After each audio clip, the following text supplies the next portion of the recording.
Hey everybody, thanks for checking out the Awesome Walter YouTube channel. If you like what you see, make sure you subscribe and click the bell icon to be notified when new videos are going up. Well, it's finally back after so much hype. Are You Afraid of the Dark has returned on Nickelodeon for a 3-episode limited series run.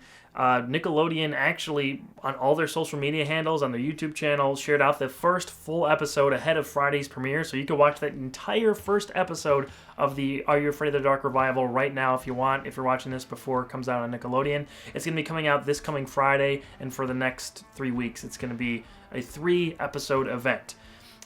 So I checked this out this afternoon. I wanted to give you guys my thoughts on it, and I wanted to hear what you guys think of this in the comments, so please comment about what you thought of this first episode. We will be reviewing every episode as it comes out, so these 3 episodes will be covered absolutely 100%.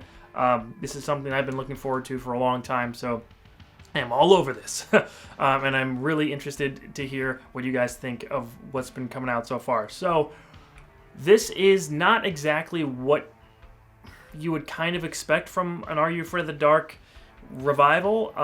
At least not exactly what I expected until I saw the trailers. So if you've seen the trailers, you kind of get the idea already.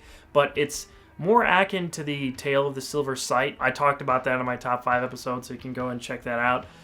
But it stars the Midnight Society members going through their own adventure and their own scares and their own horror stories that are playing out in real life. This seems to be, at least for this first episode, a hard reboot of everything. It stars this girl named Rachel, who moves into a new place, a new town, a new school. She meets new friends, you know, that kind of cliche. But here it's handled not too bad.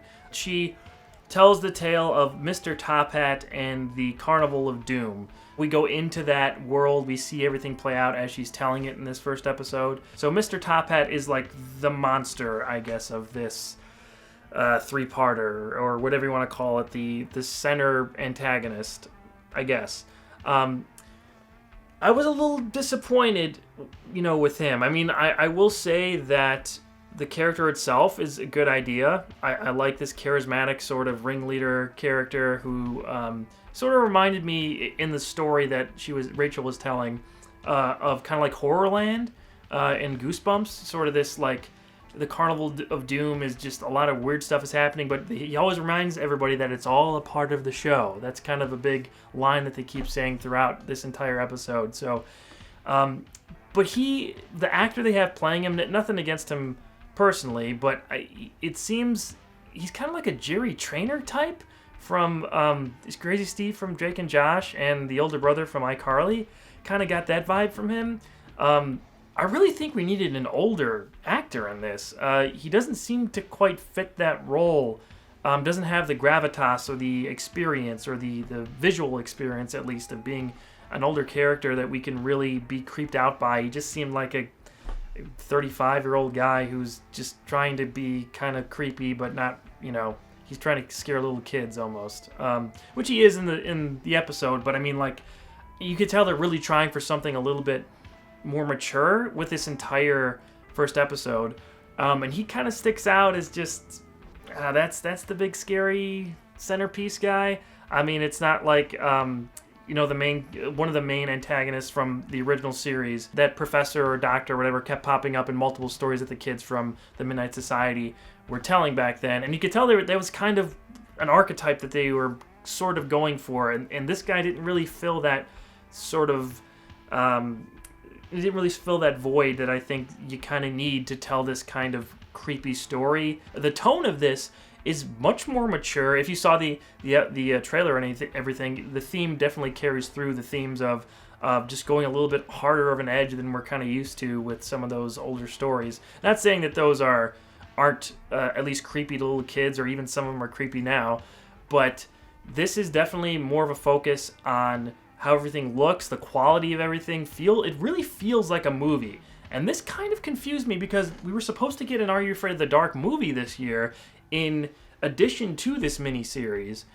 But now I'm starting to... They canceled the movie. And now I'm starting to think that maybe they used some of the movie ideas, or there was some kind of crossover there, because this really feels like a movie.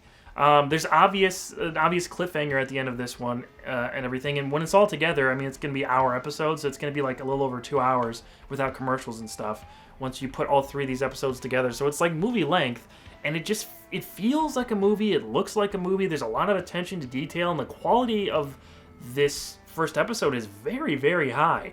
So I'm interested to see if they did share ideas or what the story behind the scenes was when they were conceptualizing this, and as that movie was kind of falling apart and getting canceled. Did they use those ideas, or did things change for this miniseries or not? I'd be very interested to hear what actually happened. But regardless, this looks great. The characters and the actors are, besides Mr. Top Hat, besides the mom, Rachel's mom in this, which is in a totally different series or show or episode. She's like playing a mom from an old Goosebumps episode or something, where everyone else is believable enough. The kids have chemistry. The kid from It, the kid who played young Ben, which is hilarious that he's in this. He just can't get away from these ghouls and monsters and stuff, man. One who's this filmmaker, which is really cool, seeing this high schooler kind of try and make these movies. Took me back for sure. So I really appreciated the authenticity of what was happening there. This kid named Gavin, who Rachel kind of has a crush on. It's the archetype where you see he's the next door neighbor, and they have a nice conversation on a boat, which was cool, kind of a callback to the original opening. And he seemed to be, the line delivery was really good. The chemistry was definitely passable, and I believed what I was seeing, with those two in that scene, and just sort of carrying on the conversations and everything. I liked him a lot, so I'm interested to see where they go with that character as we go along. But everything in it, even like there's a teacher who's talking and he has really good line delivery, and I really enjoyed most of the acting in this. Most of it. I like this overall. I think that it is definitely a little bit more mature, like I mentioned. So I think that's designed so we can enjoy it. The kids who grew up watching it, who are now adults, and children now can still watch it without being too scared. So it's a good setup. I like what they're doing for the most part. There is kind of this intangible quality to the original Are You Afraid of the Dark series that's not present here. I will say the intro, they did a version of where they played like a new version of the theme, and they kind of showed glimpses of what was in the intro, not just that boat from that separate scene. They kind of recreated the intro, and it's just like, there's something about the original Are You Afraid of the Dark intro especially, and the whole series. There's just an intangible quality that this didn't quite achieve. But that's not to say that this was bad. So I want to hear what you guys think of this. What did you think of Mr. Top Hat? Do you think he's a good villain? Do you think that we're going to see him get scarier or more interesting as the story goes along? Let me know your thoughts in the comments below. What do you think of the characters? What do you think of the direction of this? There seems to be a lot of emphasis on music. Personally, I would have liked to see maybe 10 episodes, like a Netflix-style season of all individual stories, just classic style. Like we have, show the first half of the first episode. They can be hour-long like this is, but show the first half of the first episode, the Midnight Society coming together, someone tells a story, the next episode someone tells a story, and we do that for 10 episodes. And you get a little coda in the last episode for like a climax for the through line of the Midnight Society members. Maybe something's happening throughout each episode that they're involved in, but I would have rather have much seen an anthology series. But they spent a lot of money on this because it really looks like a movie that could play in theaters, and they're trying to keep it grounded enough and creepy enough. And the visuals, everything's kind of desaturated, and like there's heavy shadows and all that. Let me know your thoughts on this below. I will be back here next week to review it, the second episode, once it's up on Nickelodeon next Friday. And I'll be looking forward to hearing your guys' thoughts then. Thank you for watching, and I'll talk to you later.